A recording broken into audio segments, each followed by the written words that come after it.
रेखा गुप्ता ईश्वर की शपथ लेती हूँ कि मैं विधि द्वारा स्थापित भारत के संविधान के प्रति सच्ची श्रद्धा और निष्ठा रखूंगी। मोदी जी की गारंटी नहीं होती है। ये कोई लोग नहीं है, इन्हें कोई अधिकार नहीं है हमसे प्रश्न करने का।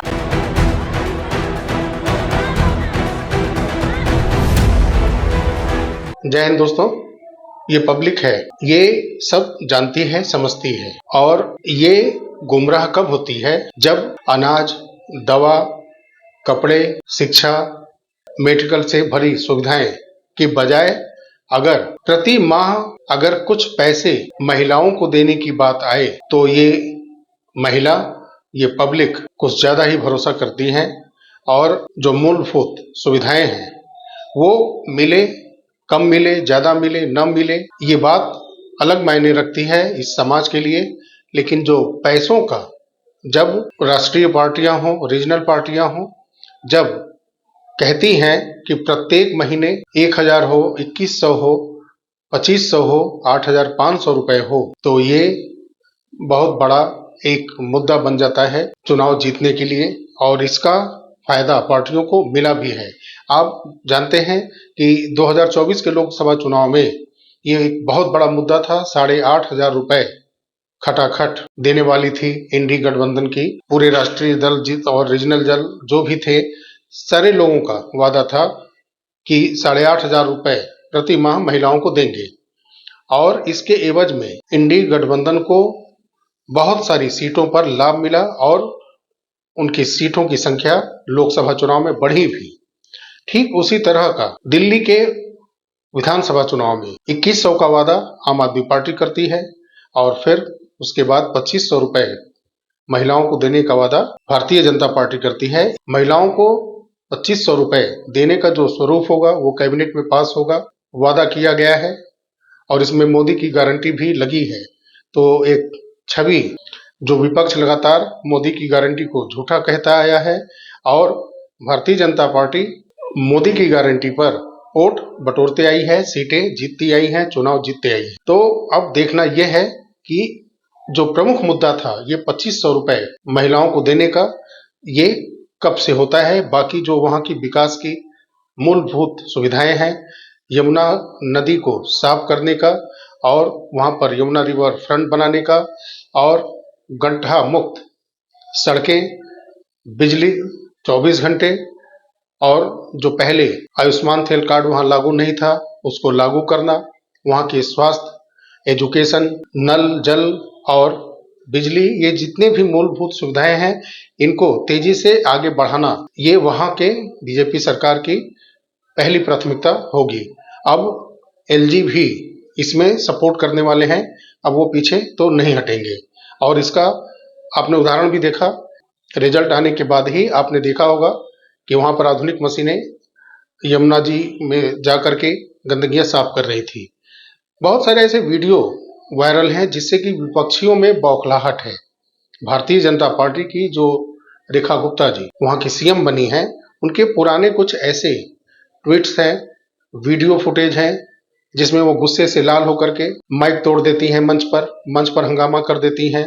और एक उनका वीडियो वायरल है जिसमें वो जेएनयू के छात्रों के लिए बोलती हैं, वहां के लोगों के लिए कुछ तेज तर्रार तरीके से वो बोलती हैं। हालांकि जो वो बोलती हैं लगभग मैं या हम जैसे बहुत सारे लोग सही भी मानते हैं और बहुत सारे लोग इसको गलत भी मानते हैं। सबका अपना अपना नजरिया है। आइए कुछ ऐसे बहुत सारे जो फुटेज हैं इसको हम लोग इस वीडियो में जरूर देखेंगे। रेखा गुप्ता ईश्वर की शपथ लेती हूँ कि मैं विधि द्वारा स्थापित भारत के संविधान के प्रति सच्ची श्रद्धा और निष्ठा रखूंगी। मोदी जी की गारंटी नहीं होती है। ये कोई लोग नहीं है, इन्हें कोई अधिकार नहीं है हमसे प्रश्न करने का।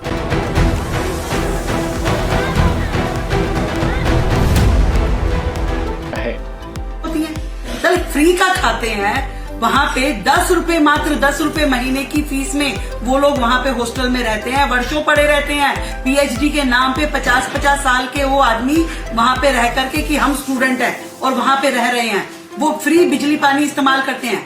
आज यदि प्रशासन ने ये सोच करके कि वहां पे वो लाइट खुली छोड़ देते हैं, पंखे खुले छोड़ देते हैं, गीजर खुले छोड़ देते हैं, ऐसा सोच के अगर बिजली के चार्ज लगा दिए तो क्या बुरा किया है कि आप जितनी बिजली इस्तेमाल कर रहे हैं आपको पे करना होगा।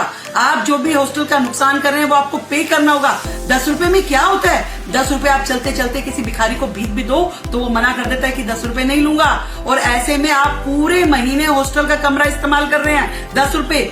उसे यदि प्रशासन ने 300 रुपए महीना कर दिया, आप स्टूडेंट हैं, आप 300 रुपए अफोर्ड नहीं कर सकते।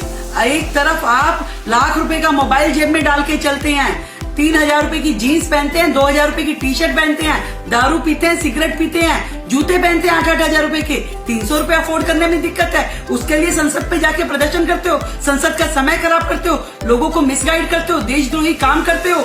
ऐसी यूनिवर्सिटी जो इस प्रकार से गंदी हरकतें करे, देशद्रोही काम करे, दिल्ली में, देश में होनी ही नहीं चाहिए। तुरंत प्रभाव से इसे बंद कर देना चाहिए ऐसे लोगों को जो हमारे देश के युवाओं को भ्रमित करे। मैं कहती हूँ क्यों ना हम सब मिलकर के इनके खिलाफ प्रदर्शन करें कि जेएनयू को हमारे देश में होना ही नहीं।